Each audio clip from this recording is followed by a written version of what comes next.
प्यारे मित्रों, मैं हूं सुमित कुमार साहू और आप सबका स्वागत करता हूं मेरे YouTube चैनल एमएस सुमित में।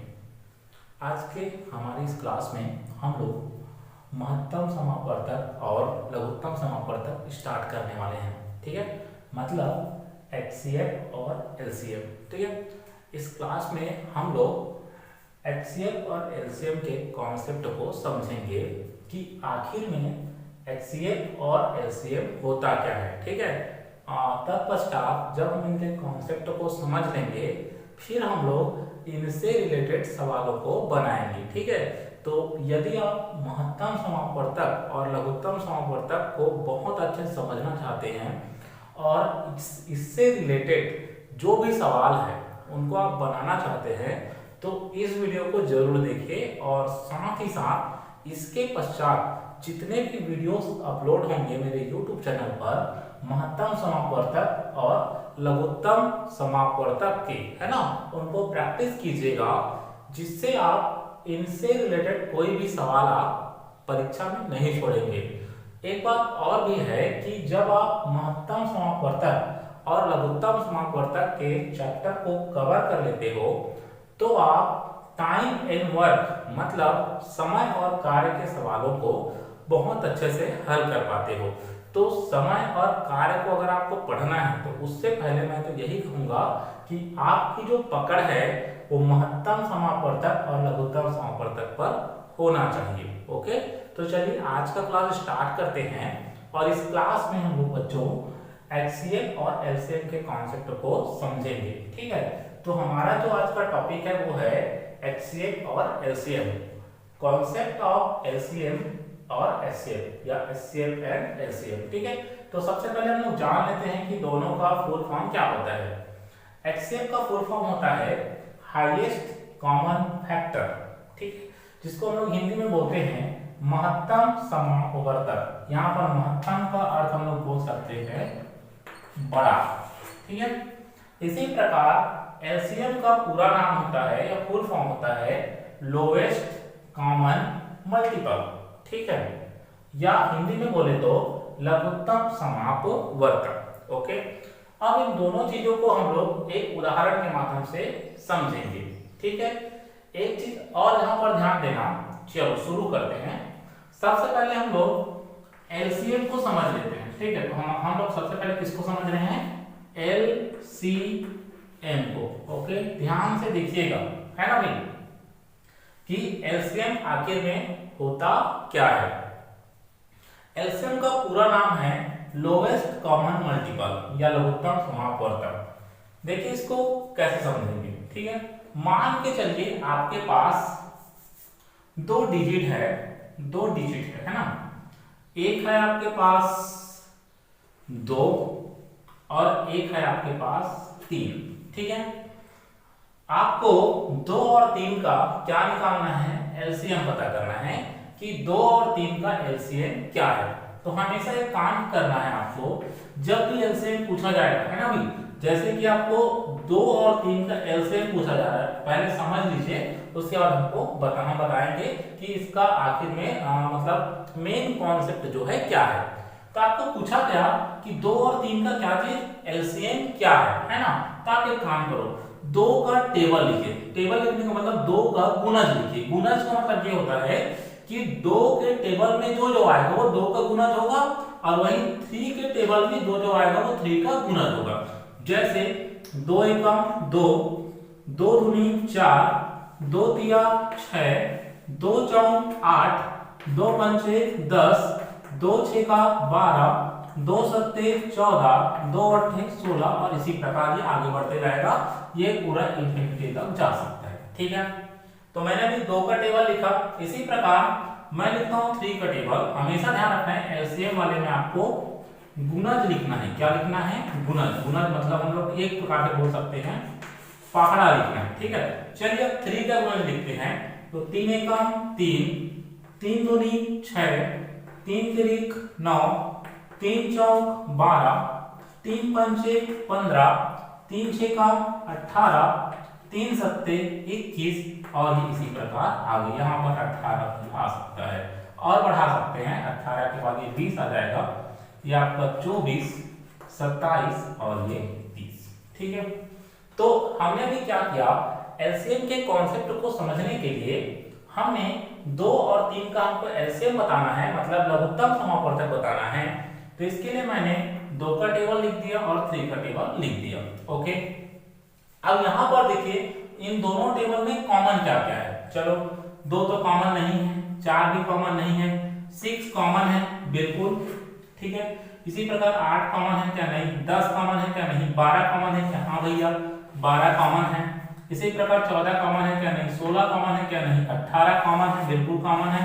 इसी प्रकार 20 कॉमन नहीं है। आगे बढ़ेंगे तो और मिल जाएगा कॉमन, हमको आगे तक जाना नहीं है। ठीक है, अब आप देख पा रहे हैं कि 2 के टेबल को देखते हैं और 3 के टेबल को देखते हैं, तो यहाँ पे 6 भी कॉमन है, 12 भी कॉमन है और 18 भी कॉमन है। ठीक है, यहाँ पर अगर हम लोग बात करें ये कॉमन है, इसका मतलब ये है कि जो कॉमन है वो इन दोनों से डिवाइड होगा, दोनों से डिवाइड होगा। क्यों डिवाइड होगा भाई, 2 के टेबल में 6 भी आ रहा है, 2 और 3 के टेबल में 6 आ रहा है, मतलब दोनों ही किससे भाग होगा, मतलब 6 जो है 2 से और 3 से दोनों से भाग होगा। इसी प्रकार 12 भी दोनों से भाग होगा और इसी प्रकार 18 भी दोनों से भाग होगा। कॉमन का मतलब तो वही है ना। लेकिन हमको क्या बताना है यहाँ पर, एलसीएम। ये भी कॉमन है, ये भी कॉमन है, ये भी कॉमन है ना। लेकिन आपको क्या बताना है, एलसीएम बताना है। तो एलसीएम का मतलब ये होता है कि जैसे हमने 2 का टेबल लिखा और 3 का टेबल लिखा, तो इनमें सबसे छोटा कॉमन कौन सा है, सबसे छोटा कॉमन कौन सा है, 6 है, सीधी सी बात है।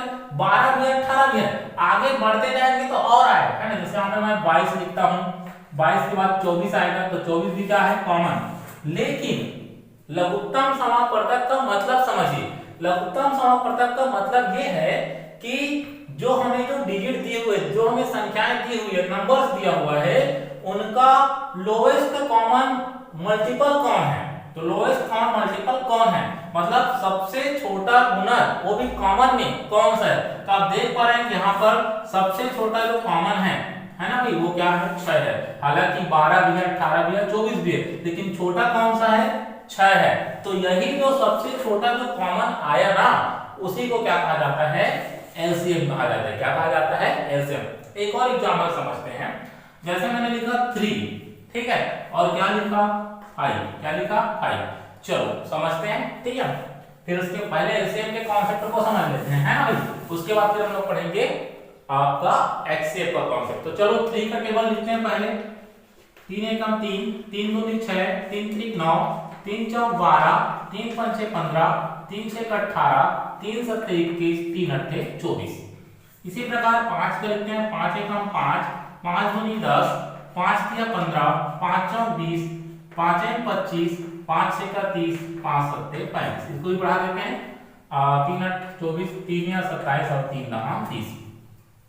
कॉमन क्या क्या है, तो यहाँ पे देखोगे तो कॉमन में आपको मिलेगा, एक तो 15 कॉमन है, दूसरा आपके पास 30 जो है कॉमन है, ठीक है ना।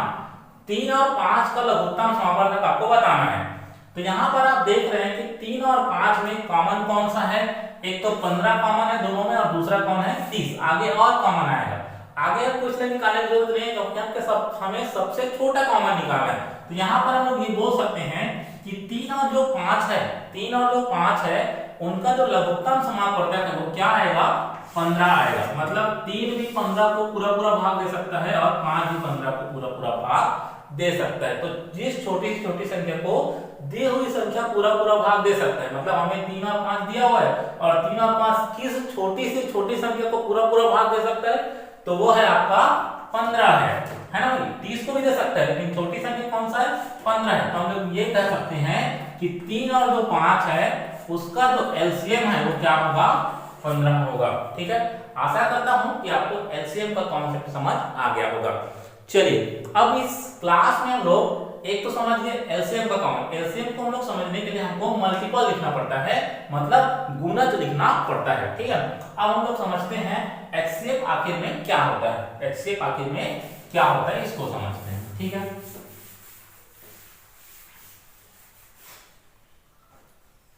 चलिए अब हम लोग जानते हैं एचसीएफ को, ठीक है। देखिए दोस्तों, एचसीएफ का पूरा नाम होता है हाईएस्ट कॉमन फैक्टर। हाईएस्ट मतलब बड़ा, है ना। कॉमन मतलब उभयनिष्ठ, और यहाँ पर फैक्टर का मतलब है गुणनखंड से। किससे है? गुणनखंड से। ठीक है, अब ये क्या है गुणनखंड, इसको समझाते हैं। मैं एग्जांपल लेता हूं। मान लीजिए मेरे पास दो संख्या है, एक है 12 और एक है 15। ठीक है, एक क्या है 12 है और एक क्या चीज है 15 है। इसके केस में क्या करना है आपको, हमारे पास दो चीज है, एक तो 12 है और एक तो क्या है 15 है। अब हमें ये देखना है कि 12 और 15, मतलब पहले 12 को देखिए, 12 जो है किस किस संख्या से पूरा पूरा भाग जा सकता है, इसको आपको देखना है। ठीक है, 12 जो है किस किस संख्या से पूरा पूरा भाग जा सकता है। तो देखो 12 किससे किससे जा सकता है, एक तो 1 से जाएगा, 1 12 12।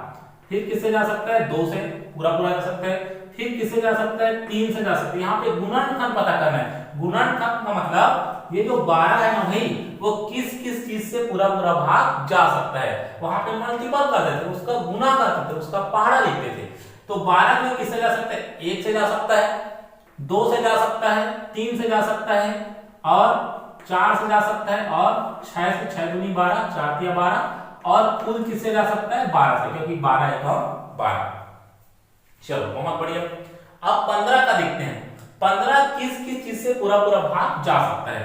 तो देखो 15 जो है, एक तो 1 से पूरा पूरा भाग जाएगा, दूसरा 3 से पूरा पूरा भाग जाएगा, तीसरा 5 से पूरा पूरा भाग जाएगा, और चौथा ये खुद ठीक है, खुद किससे जाएगा पूरा पूरा भाग, 15 से पूरा पूरा भाग जाएगा। ठीक है, मतलब 12 के गुणनखंड क्या क्या मिला आपको, 1 2 3 4 5, सॉरी 1 2 3 है ना, 4 6 और 12। जबकि 15 का गुणनखंड क्या क्या मिला, 1 3 5 और 15। ठीक है, ये आपको मिला हुआ है।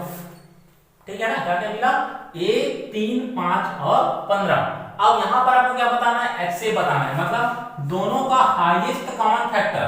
अब इन दोनों में उभयनिष्ठ कॉमन देखिए, तो कॉमन क्या है, एक तो 1 कॉमन है, दूसरा क्या कॉमन है, 3 कॉमन है, और उसके बाद और तो कुछ कॉमन नहीं है क्या कॉमन नहीं, एक तो 1 कॉमन है और दूसरा क्या कॉमन है, 3 कॉमन। अब देखो इसमें से बड़ा कॉमन कौन सा है, पहले दोनों का गुणनखंड लिखे, दोनों का 12 का गुणनखंड 1 2 3 4 6 12, 15 का गुणनखंड 1 3 5 और 15। अब इसमें क्या देखना है आपको, हाईएस्ट देखना है, हाईएस्ट कॉमन फैक्टर। तो दोनों में हाईएस्ट कौन सा है, एक तो 1 आया है, एक तो 3 आया है, लेकिन बड़ा कौन सा है, तो बड़ा कॉमन यहाँ पर कौन सा है, 3 है। इसका मतलब ये हुआ कि 12 और जो 15 है ना, 12 और 15 इनका जो HCF आएगा, हाईएस्ट कॉमन फैक्टर, मतलब महत्तम समापवर्तक, वो क्या चीज आएगा, 3। मतलब 3 वो संख्या है, 3 वो संख्या है जो 12 और 15 को पूरा पूरा भाग दे सकता है। ठीक है, मतलब 3 वो संख्या है जो 12 और 15 को पूरा पूरा भाग दे सकता है, वो भी बड़ी से बड़ी संख्या है। ठीक है, तो आशा करता हूं कि आप लोगों को HCF और LCM का कॉन्सेप्ट समझ में आया होगा। ठीक है, कि HCF आखिर में क्या होता है और LCM आखिर में क्या होता है। एक बात और, मैंने एक छोटा सा प्रयास किया है, यदि ये क्लास आपको अच्छा लगा हो, है ना भाई, तो बिल्कुल वीडियो को लाइक कीजिए, वीडियो को शेयर भी कीजिए, और चैनल में पहली बार जुड़े तो बिल्कुल चैनल को सब्सक्राइब कर दीजिए, क्योंकि इस चैनल के माध्यम से मैं जितना भी चाहे वो सीजी व्यापम के एग्जाम्स हो, चाहे वो कोई भी हो, चाहे वो भर्ती परीक्षा हो या एंट्रेंस एग्जाम हो, है ना, चाहे वो जैसे कि अभी आगे DLED होगा, D.Ed होगा, B.Ed होगा, पटवारी भर्ती, तमाम जितने भी एग्जाम्स होते हैं, उनमें जो मैथ्स आएगा वो इसी लेवल का आएगा, हम लोग बिल्कुल कॉन्सेप्ट से समझेंगे। ठीक है, तो आशा करता हूँ ये क्लास आपको बेहतर लगा होगा। ठीक है, चलो मिलते हैं अगले क्लास में, तब तक मुस्कुराते रहिए। धन्यवाद।